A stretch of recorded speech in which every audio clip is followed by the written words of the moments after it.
Service കാലാവധി നീട്ടിയാൽ ഖജനാവ് കരകയറുമോ? Pension പ്രായം കാലോചിതമായി വർദ്ധിപ്പിക്കണമെന്നുള്ളതാണ് സംഘടനയുടെ ആവശ്യം. യുവാക്കൾക്ക് ജോലി കൊടുക്കുകയും വേണം. കേരളത്തിലെ യുവജനങ്ങളെ വഞ്ചിക്കുന്ന നിലപാടാണ് ഇപ്പോൾ സർക്കാർ സ്വീകരിക്കുന്നത്. റിട്ടയർമെന്റ് പ്രായം കൂട്ടൽ തൊഴിൽ കാത്തിരിക്കുന്ന യുവതലമുറയുടെ പ്രതീക്ഷകൾ തകർക്കുമോ? പെൻഷൻ പ്രായം ഒരു കാരണവശാലും കൂട്ടണമെന്നാണ് എന്റെ അഭിപ്രായം. ഒരു ഏജ് ഒരു ഫാക്ടറായിട്ട് വയ്ക്കരുതെന്നാണ് എന്റെ അഭിപ്രായം. പരിജ്ഞാനവും പക്വതയും വന്ന ഒരു വ്യക്തി ആ സമയത്ത് ഇറങ്ങിപ്പോവുകയാണ്. അത് വലിയ നഷ്ടമാണ് സംസ്ഥാനത്തിന്. പെൻഷൻ പ്രായം ഒരു വയസ്സ് കൂട്ടിക്കഴിഞ്ഞാൽ സംസ്ഥാന സർക്കാർ സേവ് ചെയ്യുന്നത് 6000 കോടി രൂപയാണ്. ഒരു അക്കൗണ്ടിംഗ് ട്രിക്ക് മാത്രമാണ്. ഗവൺമെന്റ് ലാഭമാണ് അതുകൊണ്ട് ഉണ്ടാകുന്നത്. ഒരു പുതിയതായിട്ട് വരുന്ന ആൾക്ക് അത്ര സാലറി കൊടുക്കണ്ട. തൊഴിലില്ലായ്മയും സാമ്പത്തിക പ്രതിസന്ധിയും ചർച്ചയാകുന്ന ചൂടേറിയ സംവാദം. തസ്തിക പുതുതായി സൃഷ്ടിച്ചെങ്കിൽ 5.5 ലക്ഷത്തോളം വരുന്ന അധ്യാപക ജീവനക്കാരുടെ എണ്ണം കൂടണ്ടേ? 56-ലും 60-ലും ആളുകൾ വിരമിക്കണോ എന്ന് സംശയം ഉണ്ടാക്കുന്ന കാര്യങ്ങൾ പലയിടത്തും ചോദിക്കുന്നു. എന്നാൽ 10-70 ലക്ഷം ആളുകൾ കേരളത്തിൽ തൊഴിലില്ലാതെ നിൽക്കുന്നു എന്ന് പറയുമ്പോൾ മറുചോദ്യം ആളുകൾ ചോദിക്കുന്നു, ഇപ്പോൾ ഗവൺമെന്റ് ജോലി അത്രയും അട്രാക്ഷനുള്ള സാധനമാണോ? നമ്മൾ ഇവിടെ പരിശോധിക്കുന്നു, റിട്ടയർമെന്റ് പ്രായം കൂട്ടണോ?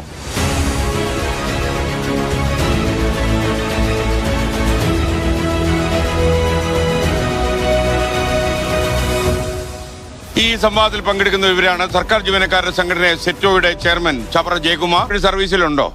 ഉണ്ട്. അപ്പോ നിങ്ങളുടെ ഒരു അഭിപ്രായം എങ്ങനെയാ? ഇത് വർഷങ്ങളായി കേന്ദ്ര സർക്കാരിന്റെ 60 വയസ്സാണ്. വർഷങ്ങളായി ഉയർത്തുന്ന ഒരു ഡിമാൻഡാണ് പെൻഷൻ പ്രായം വർദ്ധിപ്പിക്കണം, അല്ലെങ്കിൽ ഇപ്പോ ഈ കാലത്ത് പറയുമ്പോ ഉയർത്തി ഏകീകരിക്കണം എന്നുള്ളത്.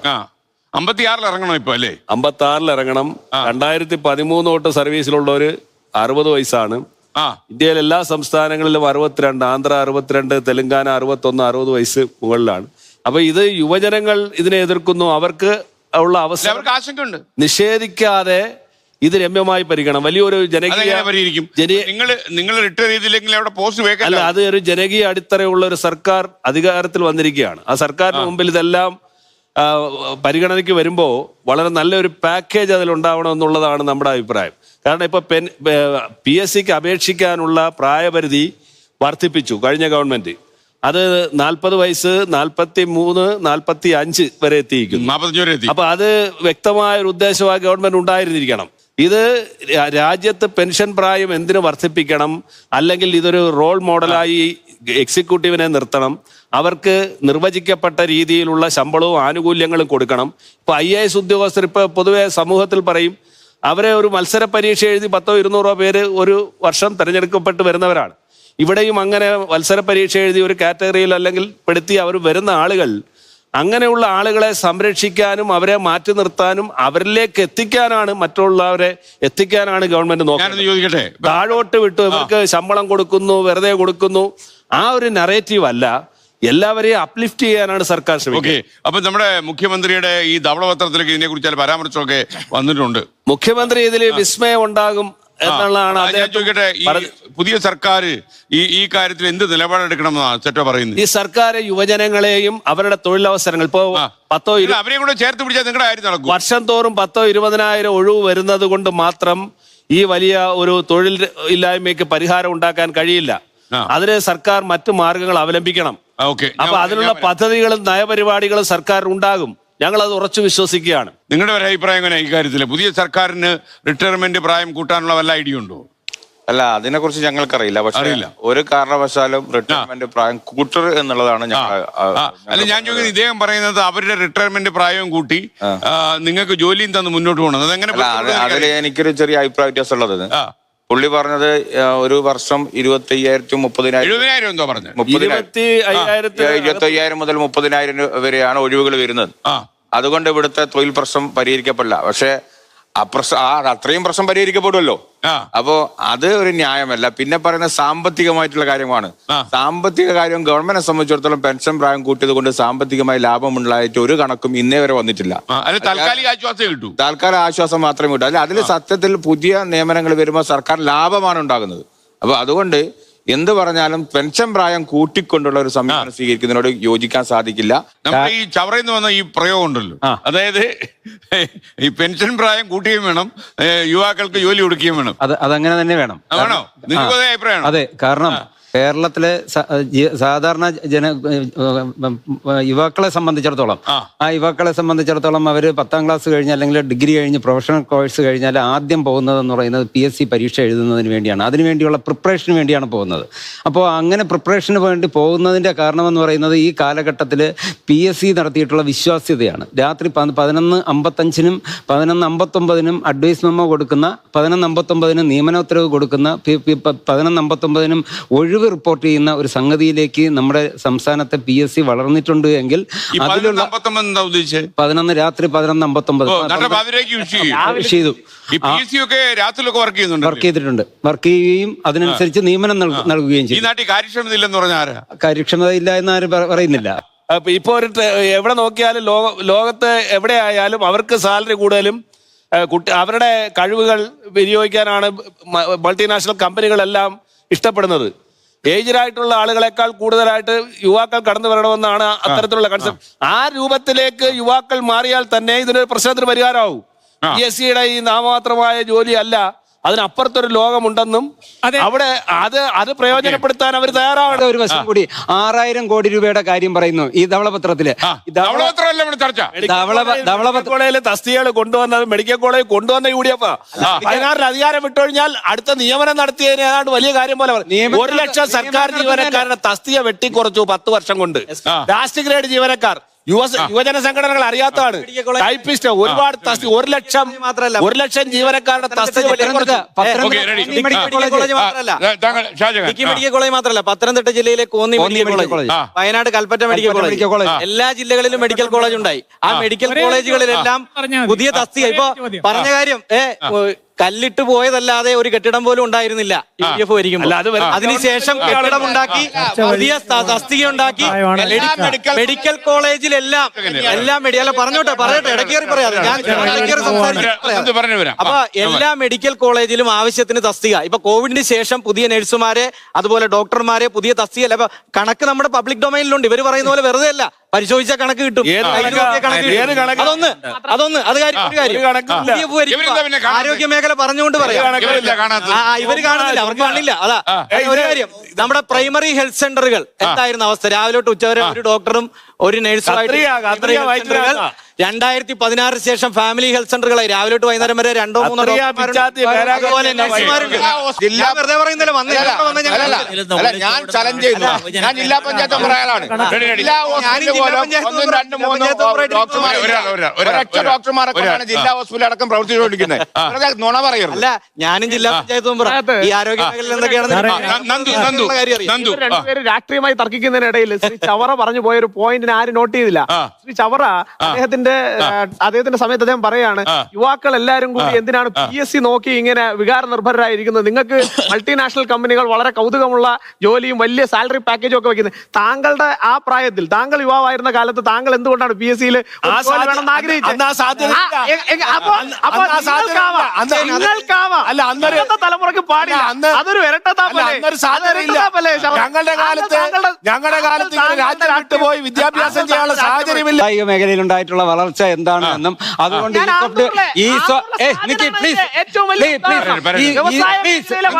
നിങ്ങൾ സംസാരിച്ചല്ലോ. ജനാധിപത്യ മര്യാദ ഈസ് ഓഫ് ഡൂയിങ് ബിസിനസ് ആയിരുന്നാലും മറ്റു കാര്യങ്ങൾ എടുക്കുമ്പോഴും രാജ്യത്ത് തന്നെ 1ാം സ്ഥാനം എന്നുള്ള നിലയ്ക്ക് വന്നിട്ടുണ്ട് എങ്കിൽ അത് എങ്ങനെയാണ് വന്നത്? രണ്ടാമത്തത് നിങ്ങൾ തന്നെ പറഞ്ഞു, എന്തുകൊണ്ട് കേരളത്തിലെ PSCയിലുള്ള PSCയെ ആൾക്കാർ ഇഷ്ടപ്പെടുന്നു എന്ന് ചോദിച്ചു കഴിഞ്ഞാൽ മറ്റ് സംസ്ഥാനങ്ങളെ സംബന്ധിച്ചും കേന്ദ്ര സർവീസിലായിരുന്നാലും അവിടെ നിയമനം നടക്കുന്നില്ല. കരാർ നിയമനം മാത്രമേ നടക്കുന്നുള്ളൂ. ഇവിടെ മാത്രം ഒരു ചെറിയ സംശയം. ഈ 10 കൊല്ലം എല്ലാം നന്നായിരുന്നു. എന്താ തോറ്റത് ജയിച്ചത് അത് വേറെ രീതിയിൽ ചർച്ച ചെയ്യേണ്ട കാര്യമാണ്. തോറ്റതും ജയിച്ചതും ചർച്ച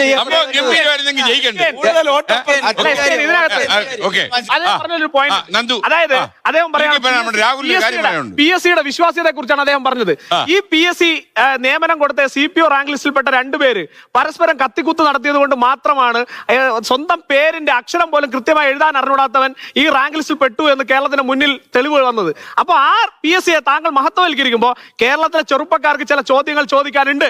ആ ചോദ്യങ്ങൾ ഇങ്ങനെയാണ്. താങ്കൾ പറഞ്ഞല്ലോ വ്യാവസായിക സൗഹൃദ സംസ്ഥാനമാക്കി നിങ്ങൾ ഈ കേരളത്തെ മാറ്റി. ആന്തൂറിലെ സാജൻ ഒരു രക്തസാക്ഷിയാണ്. ആ സാജനെ കൊന്ന ആൾക്ക് നിങ്ങൾ ഇത്തവണ ഓഫർ ചെയ്തത് MLA സീറ്റാണ്. ആ MLA സീറ്റ് കൊടുത്തുകൊണ്ട് നിങ്ങൾ കേരളത്തിലെ ഇടതുപക്ഷ ജനാധിപത്യ മുന്നണി കേരളത്തിലെ യുവാക്കളോടും കേരളത്തിലെ സംരംഭകരോടും പറഞ്ഞൊരു മെസ്സേജ് ഉണ്ട്. അതായത് കേരളത്തിലേക്ക് വന്നാൽ ആന്തൂരിലെ സാജനെ കൊന്നതുപോലെ കെട്ടിത്തൂക്കാൻ കഴിയുന്ന വ്യവസായ മന്ത്രിമാരെ ഉൽപ്പാദിപ്പിക്കുന്ന പാർട്ടിയാണെന്ന് നിങ്ങൾ പറഞ്ഞു പോവുകയാണ്. ഇനി താങ്കൾ പറഞ്ഞല്ലോ ഇവിടെ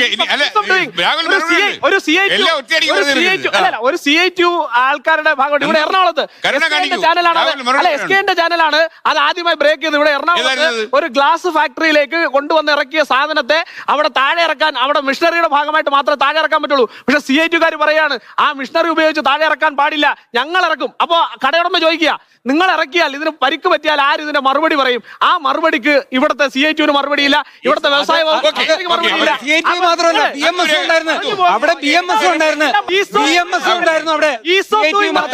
എങ്ങനെയാ ഈസ് ഓഫ് ഡൂയിങ് ഇത് കോൺഗ്രസ് ആണെങ്കിലും BJP ആണെങ്കിലും കണ്ണടച്ച് CITുവിന്റെ പേരെ പറയുന്നത് BMSഉം INTUCയും പിന്നെ ഇവിടെ ഒരു പൊതുബോധമുണ്ട്. കുറെ കാലങ്ങളായി കേരളത്തിലുള്ള പൊതുബോധം എന്താ? കേരളത്തിൽ സംരംഭങ്ങളൊന്നും വിജയിക്കില്ല, കേരളത്തിൽ മുഴുവൻ പണിമുടക്കും. അതെല്ലാം മാറി. ഈ കഴിഞ്ഞ 10 വർഷക്കാലം കൊണ്ട് അത് മാറിയില്ലേ? അവിടെ അദ്ദേഹം പറഞ്ഞതിന്റെ കാര്യം അതാണ്. കേരളത്തിൽ 2 ലക്ഷത്തിലധികം പുതിയ സംരംഭങ്ങളുണ്ടായി. നേരത്തെ അദ്ദേഹം പറഞ്ഞൊരു കാര്യത്തിന് മറുപടി. ഇപ്പോ PSC നിയമനങ്ങൾ വഴി കേരളത്തിലെ മുഴുവൻ ചെറുപ്പക്കാർക്കും ജോലി കിട്ടില്ല. പക്ഷേ ഒരു വർഷം ഒരു 60,000 പേർക്ക് ജോലി കിട്ടും. അത് റിട്ടയർമെന്റ് വേക്കൻസി വരുന്നതാണ് ജോലി. നിർമ്മല ഒരു ഡയലോഗ് അടിച്ചു, അതെനിക്ക് ഇഷ്ടപ്പെട്ടു. അതായത് PSC നിയമനം കിട്ടുന്ന ഒരാൾക്ക് റൊമാൻറ്റിക് അവസ്ഥയാണ്. അതല്ല, ഇവിടുത്തെ സാധാരണക്കാരന് അത് റൊമാൻറ്റിക് അവസ്ഥയാണ്. ഒരു വരുമാനമില്ലാത്ത പാവപ്പെട്ടവൻ പഠിച്ച് PSC ജോലി ചെയ്താൽ അവന്റെ ജീവിതത്തിൽ ഒരു മാറ്റം ഉണ്ടാവും. അവന് അത് പ്രതീക്ഷിച്ച് അത് സ്വപ്നം കണ്ടാണ് സർക്കാർ ജീവനക്കാരൻ കേരളത്തിലെ ഇപ്പൊ ഏതെങ്കിലും ഒരു സർക്കാർ ജീവനക്കാരൻ ഒരു സമ്പന്ന വർഗമായി നിങ്ങൾക്ക് എവിടെങ്കിലും ചൂണ്ടിക്കാണിക്കാൻ അങ്ങനെ ഒരു സമ്പന്ന വർഗമായി മാറിയിട്ടുണ്ടോ? അങ്ങനെ ഒരു സമ്പന്ന വർഗമായി നമ്മുടെ റോഡിൽ എവിടെങ്കിലും താഴെ തട്ടിലുള്ള ഏതെങ്കിലും ആശുപത്രിയിൽ ജോലിക്ക് നിൽക്കുന്ന അയാൾക്ക് ഒരു വീടെങ്കിലും ഉണ്ടോ? അല്ല, സമ്പന്ന വർഗമായി എവിടെ നിങ്ങൾക്ക് ചൂണ്ടിക്കാണിക്കാൻ കഴിയും? അത് താഴെ തട്ടിൽ തന്നെ ഉള്ള ഒരു വിഭാഗം മാത്രമാണ്. ഇത് കൽപ്പിച്ച് റൊമാൻറ്റിക് അതുപോലെയൊക്കെയുള്ള ആളുകളാണെന്ന് പറഞ്ഞു വയ്ക്കുകയാണ്. ആ നറേറ്റീവാണ് സർക്കാർ ജീവനക്കാരുടെ ആനുകൂല്യം കൊടുക്കുന്നതിനും അവരുടെ അതുപോലെ തന്നെ ഈ സർക്കാരിന് കവർന്നെടുക്കുന്നതിനും സാഹചര്യം ഉണ്ടാക്കിയിട്ടുള്ളത്. 1 ലക്ഷം കോടി മണി ലൂട്ടിങ് നടത്തിയ ഗവൺമെന്റ് ആണ് ഇറങ്ങിപ്പോകുന്നത്. ഇവിടെ ഈസ് ഓഫ് താങ്കൾ ഒരു കാര്യം മറന്നു പോകരുത്. ഇതൊക്കെ സംസാരിക്കുമ്പോണ്ടല്ലോ 30-ാം തീയതി നിങ്ങൾക്ക് ശമ്പളം കിട്ടുന്നില്ലേ? അത് കിട്ടാത്തവരില്ലേ? ജോലി ഇല്ലാത്ത ശമ്പള സർവീസ് മേഖലയാണ് ഇത്. ആശുപത്രിയിലെ ഡോക്ടർമാർ, നഴ്സുമാർ, പോലീസുകാർ, കോടതി, ജഡ്ജി, ഗവൺമെന്റ് പിന്നെ ഏതാണ്? ഇല്ലെങ്കിൽ ഇത് സർവീസ് മേഖല, ഇത് നിലനിർത്തിക്കൊണ്ട് പോകേണ്ട ഒരു സംവിധാനമാണ്. ആ എക്സിക്യൂട്ടീവിനെയാണ് തകർക്കാൻ ശ്രമിക്കുന്നത്. ഞാൻ ഈ ചെറുപ്പക്കാരൻ ഒരു കാര്യം പറയട്ടെ. 3 ലക്ഷം അഡ്വൈസ് കൊടുത്തതിന്റെ ഒരു കണക്ക് അവിടെ പറഞ്ഞു. എവിടെ? അവിടെ അഡ്വൈസ് അല്ല, പിൻവാതിൽ നിയമനം. ആ 3 ലക്ഷം അഡ്വൈസ് കൊടുത്തതിന്റെ കൂടെ തന്നെ 50,000 പുതിയ തസ്തികകൾ സൃഷ്ടിച്ചെന്ന് പറഞ്ഞു. PSC വഴി നടന്ന ഇതുവരെ അഡ്വൈസിന് അഗെയിൻസ്റ്റ് വന്ന അപ്പോയിന്റ്മെന്റുകളിൽ എത്ര ശതമാനമാണ് ശരിക്കും ആ പർട്ടിക്കുലർ ആൾക്കാർക്ക് നേരിട്ട് കൊടുത്ത റിട്ടയർമെന്റ് എന്നുള്ള വേക്കൻസി വന്നത്? എത്ര ശതമാനമാണ് പുതിയതായിട്ട് ക്രിയേറ്റ് ചെയ്തത്? പുതിയതായിട്ട് തസ്തിക ക്രിയേറ്റ് ചെയ്ത് എത്ര അപ്പോയിന്റ്മെന്റ് കൊടുത്തു? റിട്ടയർമെന്റിന് അഗേൻസ്റ്റ് ഉള്ള എത്ര അപ്പോയിന്റ്മെന്റ് കൊടുത്തു? ചർച്ചയിലോട്ട് തിരിച്ചു വരാൻ വേണ്ടിയാണ് ഞാൻ ഈ ചോദ്യം ചോദിച്ചത്. കഴിഞ്ഞ 10 വർഷത്തിനിടയിൽ 49,500 തസ്തികകൾ സൃഷ്ടിക്കുകയും അത് PSCയിലേക്ക് അഡ്വൈസ് ചെയ്യുകയും റിപ്പോർട്ട് ചെയ്യുകയും ചെയ്തു. UPSC ന്യൂസ് ലെറ്റർ ജീവനക്കാരും അധ്യാപകരും ഉള്ളത് അതിൽ എണ്ണം കൂടിയുണ്ടോ ചോദിച്ചു. തസ്തിക പുതുതായി സൃഷ്ടിച്ചെങ്കിൽ 5.5 ലക്ഷത്തോളം വരുന്ന അധ്യാപകരും ജീവനക്കാരുടെ എണ്ണം കൂടണ്ടേ? ഇത് കൂടിയിട്ടുണ്ടോ ചോദിച്ചു? കുറഞ്ഞത് അത് കുറഞ്ഞത് 50,000 വെച്ചു, 50,000 വെച്ചു കുറെ നേരമായി. UPSC ന്യൂസ് ലെറ്റർ ആണ്. UPSC പുറത്തടിക്കുന്ന കണക്കാണ്. ഓരോ 6 മാസം കൂടുമ്പോഴും നമ്മുടെ സൈറ്റിൽ തന്നെ ഉണ്ട്. സുഹൃത്തിന് ഈ സൈറ്റിലൂടെ നോക്കാം. ഈ കഴിഞ്ഞ 2024 ജനുവരി മുതൽ ജൂൺ വരെ ഓരോ സംസ്ഥാനത്തും അപേക്ഷിച്ചിട്ടുള്ള PSC മുഖാന്തരം അപേക്ഷിച്ചുള്ള ജീവനക്കാരെ എത്ര പേര് ഇന്റർവ്യൂവിൽ അറ്റൻഡ് ചെയ്തു, എത്ര പേർക്ക് നിയമനം ലഭിച്ചു? ഇത് കിട്ടുന്നതാണ്. ഇത് പുള്ളി ചോദിച്ചതുപോലെ എന്തുകൊണ്ടാണ് മൊത്തം ജീവനക്കാരുടെ എണ്ണം കൂടാത്തത്? കൂടുന്നത് അത്രേ ഉള്ളൂ. 50,000 വന്നെങ്കിൽ 50,000 വന്നെങ്കിൽ ഇത് 6 ലക്ഷം ആവണ്ടേ? 5,40,000 ഉള്ളൂ. അപ്പൊ അതെന്താണ്? അത് വെട്ടിക്കുറച്ചിട്ടാണ് പറയുന്നത് 50,000 കൂട്ടിയത്. കൃത്യമായി കാര്യം അറിയാം. റിപ്പോർട്ട് ചെയ്തിട്ടുള്ളതാണ്. ന്യായമായി UPSC-യുടെയും PSC-യുടെയും കണക്ക് വെച്ച് അദ്ദേഹം പറയുമ്പോൾ ഇവർ തടസ്സപ്പെടുകയാണ്. കണക്കല്ല, അത് കള്ളക്കണക്കല്ല, അത് കൃത്യമായ കണക്കാണ്.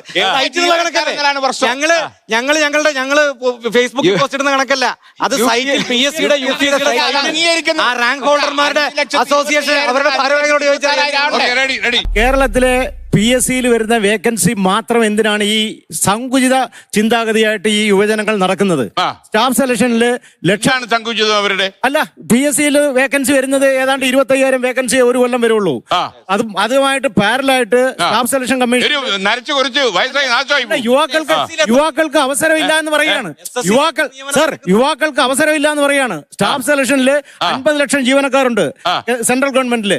വർഷം 1 ലക്ഷത്തോളം വേക്കൻസി വരുന്നുണ്ട്. ബാങ്കിംഗ് മേഖലകളിൽ ലക്ഷക്കണക്കിന് വേക്കൻസി വരുന്നുണ്ട്. പിന്നെ എന്തുകൊണ്ടാണ് കേരളത്തില് ഈ PSC മറ്റൊക്കെ പരീക്ഷ അല്ല PSC അതല്ല സാർ, PSC വേക്കൻസി മാത്രം നോക്കി സർക്കാർ ജീവനക്കാരുടെ പെൻഷൻ പ്രായം കൂട്ടണോ കുറയ്ക്കണോ എന്നുള്ള ചോദ്യം ഇവിടെ വരേണ്ട കാര്യമില്ല. അതാണ് ചോദ്യം. PSC-യിലെ വേക്കൻസി നോക്കിയിട്ട് സർക്കാർ ജീവനക്കാരന്റെ പെൻഷൻ പ്രായം കൂട്ടണോ കുറയ്ക്കണോ എന്നുള്ള ചോദ്യം തെറ്റാണത്. സർക്കാർ ഒരു സെക്കൻഡ്, ചേട്ടൻ സർക്കാർ ജീവനക്കാരാണെന്ന് ഞാൻ മനസ്സിലാക്കുന്നു. അല്ല, ഇദ്ദേഹം പറഞ്ഞ കണക്ക് തെറ്റാണ്. നടക്കുന്നില്ല. സ്റ്റാഫ് സെലക്ഷൻ കമ്മീഷൻ പറഞ്ഞു, സ്റ്റാഫ് സെലക്ഷൻ കമ്മീഷനിൽ 50 ലക്ഷം പേര് ജോലി ചെയ്യുന്നുണ്ടെങ്കിൽ അല്ലെങ്കിൽ നിയമനം നടക്കുന്നുണ്ടെങ്കിൽ ഈ രാജ്യത്തെ തൊഴിലില്ലായ്മ എപ്പോഴേ ഇല്ലാതായനെ. UPSC എത്ര നിയമനം നടക്കുന്നുണ്ടോ? കുറച്ചു പേരുടെ പെൻഷൻ കൂട്ടണോ കൂടലേക്കാൾ ഉപരി ഇവിടെ ശരിക്കും വന്നിട്ടുള്ള ഇഷ്യൂ അൺഎംപ്ലോയ്മെന്റ് ആണ്. അതെങ്ങനെ അഡ്രസ് ചെയ്യാന്നുള്ളതാണ് കൂടുതലും ചർച്ച ചെയ്യേണ്ടത്. ഇത് കുറച്ചു പേർക്ക് ഒരു കിട്ടുന്ന നമ്മുടെ നാട്ടിലെ ഒരുപാട് തൊഴിലവസരം കൂട്ടാനുള്ള സാഹചര്യം ഉണ്ട്. തീർച്ചയായിട്ടും അത് സ്വയം തൊഴിൽ കണ്ടെത്തുക എന്നുള്ള രീതിയിൽ ഒരുപാട് കാര്യങ്ങൾ അവരെയും NPS-ന്റെ കീഴിലേക്ക് കൊണ്ടുവന്നുണ്ട്. ഇപ്പോ നാഷണൽ പെൻഷൻ സ്കീമിൽ അവർക്കും അംഗമാകാം, എല്ലാവർക്കും. പിന്നെ അല്ലെങ്കിൽ നമ്മുടെ കർഷകർ പറഞ്ഞതേ ഉള്ളൂ അല്ലേ? ഈ പെൻഷൻ കൊടുക്കുന്നത് കൊണ്ടാണ് ഈ സർക്കാർ ജോലി അട്രാക്ഷൻ ആയിട്ട് നിൽക്കുന്നത്. ഈ പെൻഷൻ ഈ പറയുന്ന കോർപ്പറേറ്റ് സ്ഥാപനങ്ങൾക്കും മറ്റ് പ്രൈവറ്റ് സ്ഥാപനങ്ങൾക്കും കൊടുക്കാമല്ലോ. ഇപ്പൊ പങ്കാളിത്ത പെൻഷനല്ലേ ഇപ്പൊ നിലനിൽക്കുന്നു. അപ്പൊ ആർക്കും ചെയ്യാമല്ലോ. അപ്പൊ അത് സർവ്വസാധാരണമാക്കണം. എല്ലാ അത് 10% സാമൂഹിക സുരക്ഷയാണ്. കഴിഞ്ഞ LDF ഗവൺമെന്റ് ഒരു സാമൂഹിക സുരക്ഷ ഉറപ്പാക്കാൻ കഴിയണം. അവരുടെ പ്രായം വർദ്ധിക്കുക, ഏജിങ് ആണ്. പല സ്റ്റേറ്റുകളും അങ്ങോട്ട് കടന്നു പോവാണ്. അപ്പൊ അവർക്ക് അവരുടെ ഭാവി സുരക്ഷിതമാക്കാനുള്ള ഒരു ബൗണ്ട് ആൻഡ് ഡ്യൂട്ടി അത് സർക്കാരിൽ നിക്ഷിപ്തമാണ്. സർക്കാർ കൈകാര്യം ചെയ്യണം. അത് അഡ്രസ് ചെയ്യാത്ത, അതായത് നിങ്ങൾ രണ്ടുപേരും വ്യത്യസ്ത രാഷ്ട്രീയ കക്ഷികൾ വിശ്വസിക്കുന്നവരാണെന്ന് എനിക്ക് മനസ്സിലായി. അതേസമയം ഈ പ്രായം ഉയർത്തുന്നതിൽ നിങ്ങൾ രണ്ടുപേരും ഒരേ അഭിപ്രായമല്ലേ? പ്രായം ഉയർത്തുന്നതിൽ ഒരേ അഭിപ്രായത്തിലേക്ക് എത്തുന്നത് ഈ സാഹചര്യം ഇല്ല. ഈ സാഹചര്യങ്ങളിൽ രാജ്യത്തെല്ലായിടത്തും പെൻഷൻ പ്രായം 62 65 ആണ്. കേരളത്തിൽ മാത്രം 56 നിൽക്കുന്നു. അതാണ് ബോർഡ് ഓഫ് കണ്ടൻഷൻ. റിട്ടയർ ചെയ്യാറായോ? ഞാൻ റിട്ടയർ ചെയ്യുന്നതല്ല, ആപേക്ഷികമായി സംസാരിക്കരുത്. അങ്ങനെ വിശാലമായ ഒരു പെർസെപ്റ്റേജിൽ സംസാരിക്കൂ. ഒരു കൊല്ലം പെൻഷൻ പ്രായം കൂട്ടിയാല് ആ ഒരു വർഷത്തേന് പിന്നെ അപ്പോയിന്റ്മെന്റ് നടക്കുകയല്ലോ. അപ്പൊ അത്രയും പേർക്ക് പിന്നെ ഒരു വർഷം കൂടെ കാത്തിരിക്കാനല്ലേ പറയുന്നത്? അതെ ഇവർക്ക് നോക്കണ്ടല്ലോ. അതാണ് ഞാൻ സാംസ്കാരിക പരാജയം എന്ന് പറഞ്ഞത്. ഗവൺമെന്റ് ജോലി അല്ല, സർക്കാർ ജോലി മാത്രമാണ് ജീവിത ലക്ഷ്യം. എന്റെ ഒരു സംശയം, സർക്കാർ ജോലി ഇത്രയും അട്രാക്ഷൻ ആണോ ഇപ്പം? അല്ല, അട്രാക്ഷൻ അല്ല. പക്ഷേ അവിടെ പറഞ്ഞു പെൻഷൻ കിട്ടുന്നോണ്ടാണ്. അല്ല, മറ്റു പല ബെനിഫിറ്റുകളും ലീവ് എടുത്ത് വീട്ടിലിരിക്കാൻ വേണ്ടിയാണ് പലരും. സർക്കാർ ജോലി കൊണ്ട് ഈ പറയുന്നത് പോലെ വലിയ വലിയ കാര്യങ്ങളൊന്നും അഡ്രസ് ചെയ്യാൻ കഴിയില്ല.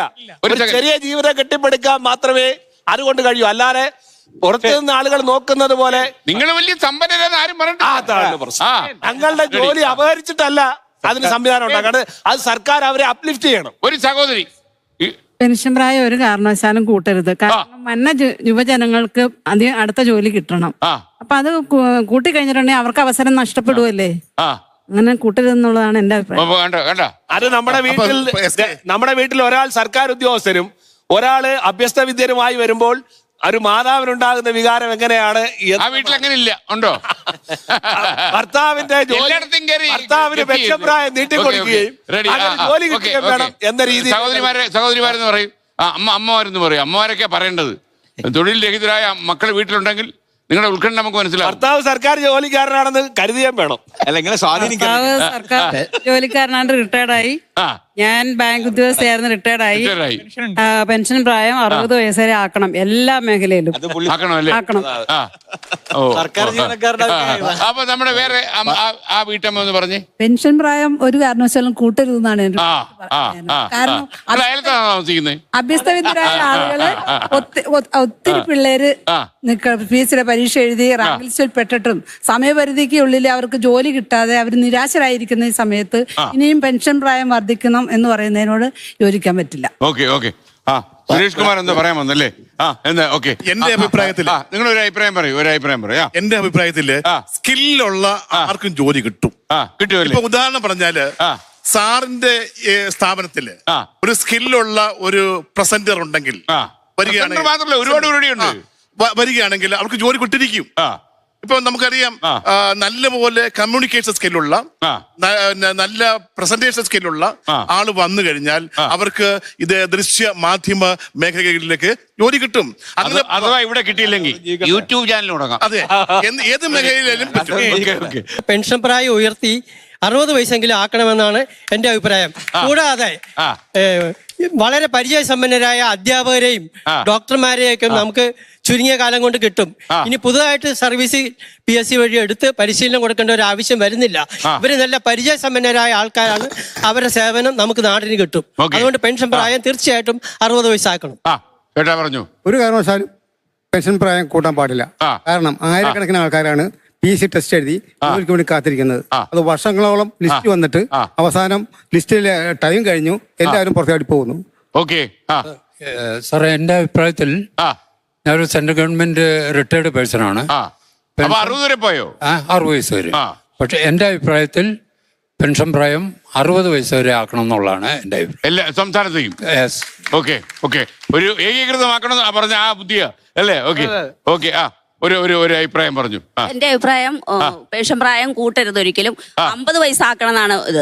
ഏതെങ്കിലും സർക്കാർ നമ്മളൊരു പ്രൈവറ്റ് സ്ഥാപനങ്ങളിലൊക്കെ നമുക്ക് ജോലിക്ക് അപേക്ഷിക്കാൻ അവർ ചോദിക്കുന്ന പ്രായപരിധി 18, 35, 40 വയസ്സ് വരെ 45 വയസ്സ് വരെ ഉള്ളവരെയൊക്കെയാണ് എടുക്കുന്നത്. പിന്നെ ഈ സർക്കാർ ജോലിക്കാർ ഇങ്ങനെ പ്രായം 60, 65 ആക്കി കഴിഞ്ഞാൽ ഈ ഉള്ള ബാക്കി വന്ന ആൾക്കാർക്ക് എങ്ങനെ നിലനിൽക്കാൻ പറ്റും? ഞങ്ങളൊരു സ്വയം സംരംഭം തുടങ്ങി. അത് കാരണം ജോലി ചെയ്യുന്ന ആൾക്കാരാണ്. കുടുംബശ്രീ വഴിയായിട്ട് ഞങ്ങളൊരു പലഹാര യൂണിറ്റ് തുടങ്ങി. ഞങ്ങൾ ജോലി സ്വയം കണ്ടുപിടിച്ച് ചെയ്യുന്ന ഒരു ആൾക്കാരാണ്. അതുകൊണ്ട് ഒരിക്കലും പെൻഷൻ പ്രായം കൂട്ടരുതെന്നാണ് എന്റെ അഭിപ്രായം. ചവറ കേട്ടോ, ഇത് രാജ്യത്ത് ഒരു ഏകീകൃത സ്വഭാവം ഇതിന് വരണമെന്നുള്ളതാണ് നമ്മുടെ അഭിപ്രായം. ഒരു രാജ്യം ഏകീകൃതം പറഞ്ഞ് നിങ്ങൾ ഒരു മാജിക് അല്ല, അത് വരണം. നന്ദു, തന്ത്രമുണ്ട്. ഒരു രാജ്യം ഒരു രാജ്യത്ത് വ്യത്യസ്തമായ സാഹചര്യം മാത്രം ഒരു രാജ്യം ഒരേ അങ്ങനല്ല. എസ്കാൻ പേടിക്കണം. 5 കൊല്ലം കഴിഞ്ഞാൽ ക്ലിയർ ആയിക്കോളും. എല്ലാവരും 60 ആവും. 5 കൊല്ലം കഴിഞ്ഞാലല്ലേ? ഇപ്പൊ 2030 കൂടി എല്ലാവരും ആ സമയമാകുമ്പോഴത്തേക്കും വരും. അല്ലാതെ അത് ഭംഗിയാണ് നിങ്ങൾ അത് പറയണ്ട. ഏകീകൃതമായിട്ടുള്ള ഒരു പെൻഷൻ ഏജ് കൂടി വന്നാൽ മതി. ഏകീകൃതമായിട്ട് നമ്മൾ അവസാനിപ്പിക്കുമ്പോഴാണ്. റെഡി, പറഞ്ഞോ. ഗവൺമെന്റ് ജോബ് അട്രാക്റ്റീവ് ആവുന്നത് സാലറിയും അലവൻസസും മാത്രമല്ല ജോബ് സെക്യൂരിറ്റി കൂടിയാണ്. ഈ ജോബ് സെക്യൂരിറ്റി പ്രൈവറ്റ് സെക്ടറിൽ ലഭിക്കാത്ത കാരണമാണ് 57 ലക്ഷം 55 ലക്ഷം ആൾക്കാർ യുവജനങ്ങള് PSC പോർട്ടലിൽ അപ്ലൈ ചെയ്തിട്ട് ജോലിക്ക് വേണ്ടി കാത്തിരിക്കുന്നത്. ഈ ജോബ് സെക്യൂരിറ്റി പ്രൈവറ്റ് സെക്ടറിൽ ഓഫർ ചെയ്യാൻ ഗവൺമെന്റിനും പ്രൈവറ്റ് സെക്ടറിനും കൂടി ആലോചിച്ച് അങ്ങനെ ഓഫർ ചെയ്യാൻ, ജോബ് സെക്യൂരിറ്റി ഓഫർ ചെയ്യാൻ സാധിച്ചാൽ ഈ PSCക്ക് വേണ്ടി 20,000 പോസ്റ്റിന് വേണ്ടി 37 ലക്ഷം പേര് കാത്തിരിക്കുന്ന അവസ്ഥ അവസാനിക്കുമെന്നാണ് പറയുന്നത്. രാജ്യത്തെ തൊഴിൽ നിയമങ്ങൾ അത്തരത്തിലേക്ക് ഈ മൾട്ടിനാഷണൽ കമ്പനികളെ അല്ലെങ്കിൽ അവരെ നിയന്ത്രിക്കുന്ന തരത്തിലേക്കും അവർക്ക് ഗ്രാറ്റുവിറ്റി അതുപോലുള്ള ആനുകൂല്യങ്ങൾ ഇൻസെന്റീവ് കൊടുക്കുന്നത്, അവർക്ക് വാർഷികമായിട്ടുള്ള വേതന വർധനവ് കൊടുക്കുന്നതിന് അവരെ കൺട്രോൾ ചെയ്യാൻ ഗവൺമെന്റിന് കപ്പാസിറ്റി ഉണ്ടാവണം. ഗവൺമെന്റ് അത്തരത്തിൽ മാറണം. വളരെ പ്രധാനപ്പെട്ട ഒരു കാര്യമാണ് പറഞ്ഞത്. രാജ്യത്ത് ഇപ്പോഴത്തെ നിലവിലെ സ്ഥിതിയിൽ ഈ പറയുന്ന പ്രൈവറ്റ് സെക്ടറുമായി ബന്ധപ്പെട്ടുകൊണ്ട് നേരത്തെ വലിയ രീതിയിലൊക്കെ സംസാരിച്ചു. അദാനിക്കും റിലയൻസിനും അല്ലാതെ മറ്റൊരു സംവിധാനത്തിനും ഇവിടെ നിലനിൽപ്പില്ലാത്ത അവസ്ഥയിലാണ് പോകുന്നത്. അവിടെ തന്നെ ജീവനക്കാർക്ക് നേരത്തെ പറഞ്ഞ ലേബർ കോഡൊക്കെ വന്ന സ്ഥിതിക്ക് അവർക്കൊരു സുരക്ഷിതത്വമില്ലാത്ത രീതിയിലേക്ക് ഈ രാജ്യം മുന്നോട്ട് പോയിക്കൊണ്ടിരിക്കുകയാണ്. അതും ഒരു പ്രധാനപ്പെട്ട ഘടകമാണ്. അതിനൊരു പരിഹാരം കണ്ടെത്താൻ നമുക്ക് സാധിക്കണം. ലേബർ കോഡ് വന്നതോടുകൂടി ഈ പറഞ്ഞ തൊഴിലാളികളുടെ അവകാശങ്ങളെല്ലാം പോയി. ഇപ്പൊ നോയിഡയിൽ സമരം നടക്കുകയാണ്. ബാക്കിയുള്ള സാംസങ് തൊഴിലാളികൾ സമരം തമിഴ്നാട്ടിൽ നടന്നു. അവിടെ തൊഴിലാളികൾക്ക് സമയം 8 മണിക്കൂർ ജോലി എന്നുള്ളത് മാറ്റി 12 മണിക്കൂർ വരെ ആക്കി. അവർക്ക് ഇഷ്ടമുള്ള കൂലി കൊടുക്കാൻ തീരുമാനിച്ചു കേന്ദ്ര ഗവൺമെന്റ്. ഇതിനെതിരെ ഒന്നും പ്രതിഷേധിക്കാത്തവരാണ് ഇവിടെ വന്നിരുന്നത് ഈ പറഞ്ഞുകൊണ്ടിരിക്കുന്നത്. ശക്തമായ സമരം നടക്കുന്നത് ഇവർ ഈ പറഞ്ഞ CITU-കാരാണ് അവിടെ സമരം ചെയ്യുന്നത്. ഈ പറഞ്ഞ തൊഴിലാളികളുടെ അവകാശങ്ങൾക്ക് വേണ്ടി ഈ പറഞ്ഞ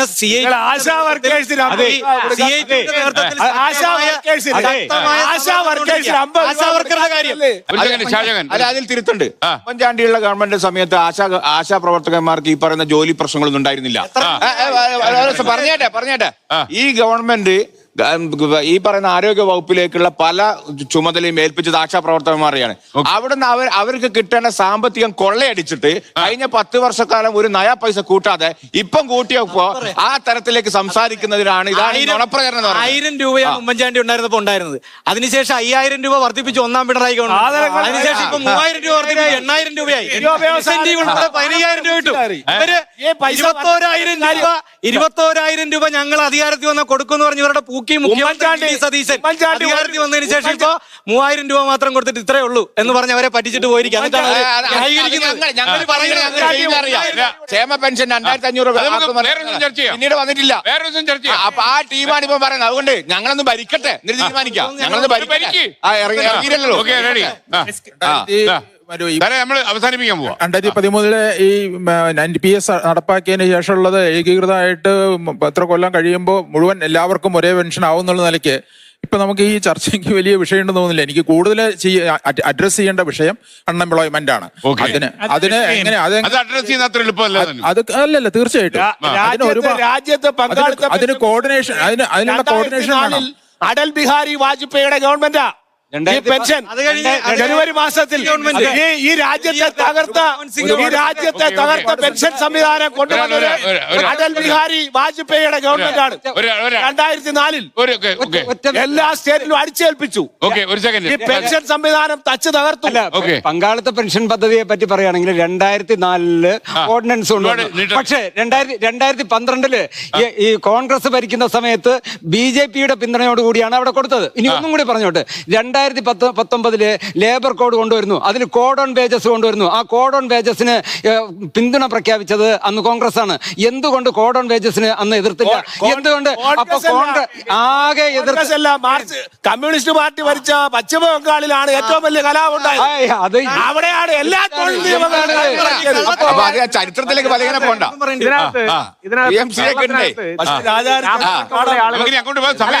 രാഹുൽ അടക്കമുള്ള ആളുകൾ കേന്ദ്ര സർക്കാരിന്റെ മുകളിലേക്ക് ഈ ഭാരതത്തിന്റെ പാപഭാരം മുഴുവൻ കേന്ദ്ര സർക്കാർ ആണെന്ന് പറഞ്ഞു വെക്കുമ്പോ രാഹുൽ അടക്കമുള്ള ആളുകൾ മനസ്സിലാക്കേണ്ടത് ഇന്ത്യയിൽ റോസ്ഗാർ മേള അടക്കമുള്ള പദ്ധതികൾ നടപ്പിലാക്കി കഴിഞ്ഞ 4 വർഷം കൊണ്ട് 12 ലക്ഷത്തിലധികം ചെറുപ്പക്കാർക്ക് ഡയറക്റ്റായി തൊഴിൽ കൊടുത്തൊരു സർക്കാർ നേരിട്ട് വന്ന് ഓരോ സംസ്ഥാനങ്ങൾ നിങ്ങൾ ഇപ്പൊ തന്നെ ഗൂഗിൾ ചെയ്ത് നോക്കാം. ഇപ്പൊ തന്നെ നിങ്ങൾക്ക് ChatGPT നോക്കാം. പക്ഷേ കേരളത്തിനകത്ത് ഒരു അഡ്വൈസ് മെമ്മോ അയച്ചിട്ട് അതിന്റെ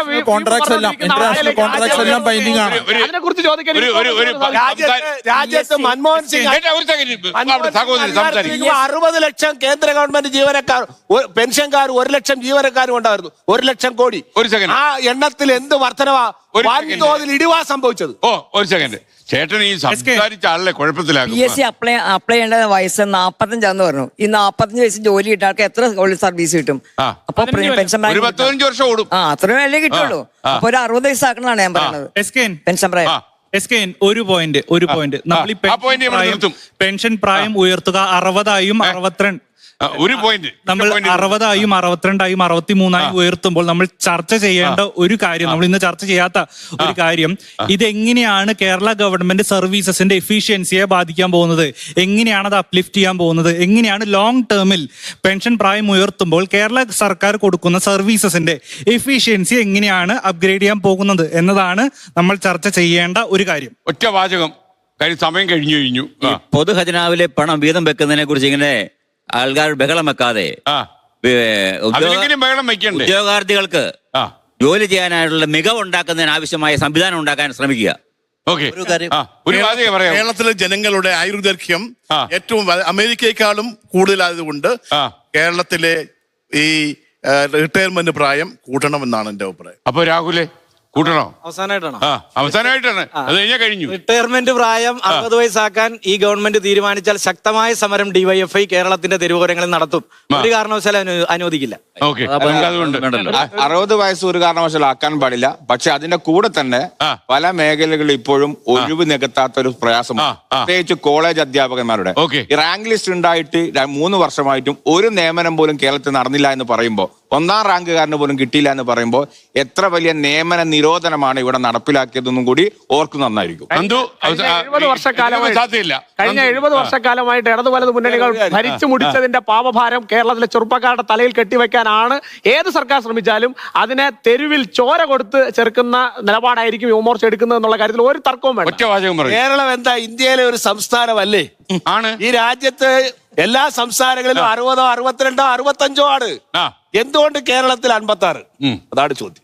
ഓക്കെ, ഇതുപോലെ കുറെ ചോദ്യങ്ങൾ ഉയരും ഈ പ്രശ്നത്തിൽ എന്ന കാര്യത്തിൽ പ്രേക്ഷകർക്ക് സംശയം കാണില്ല. ഈ പെൻഷൻ പ്രായം അല്ലെങ്കിൽ റിട്ടയർമെന്റ് ഏജ് ഉയർത്തുക എന്ന് പറഞ്ഞാൽ വേറെ രീതിയിൽ ആലോചിച്ചാൽ സ്വകാര്യ സംരംഭങ്ങളിലൊക്കെ ഒരുപാട് പ്രായം വരെ നമുക്ക് ജോലി ചെയ്യാം. ഇപ്പോൾ 66 വയസ്സായ ഞാൻ ഇപ്പോഴും ഈ നമ്മുടെ 24-ലും ഫ്ലവേഴ്സിലും ഒക്കെ കൃത്യം ജോലി ചെയ്തുകൊണ്ട് പോവുക. എനിക്ക് കാലം കൈക്കൊന്നും യാതൊരു കുഴപ്പമില്ലാതെ മുന്നോട്ട് പോകാൻ പറ്റുന്നുണ്ട്. അതുപോലെ തന്നെയാണ് നമ്മുടെ നാട്ടിലെ സംസ്ഥാന സർവീസുള്ള ആളുകൾക്കും. പക്ഷേ അതേസമയം ഒരു ജോലിക്ക് വേണ്ടി എത്രയോ കൊല്ലമായി കാത്തിരിക്കുന്ന ചെറുപ്പക്കാരെയും ചെറുപ്പക്കാരികളെയും കാണാതെ ഇത്തരമൊരു അവസ്ഥ നമ്മുടെ സംസ്ഥാനത്ത് ഉണ്ടാകാൻ പാടില്ല. കാരണം അവരുടെ കണ്ണീരിനും വില ഉണ്ടാകണമല്ലോ. മറ്റു വിഷയവുമായി ഇനി നാളെ രാത്രി 8:15. Good bye.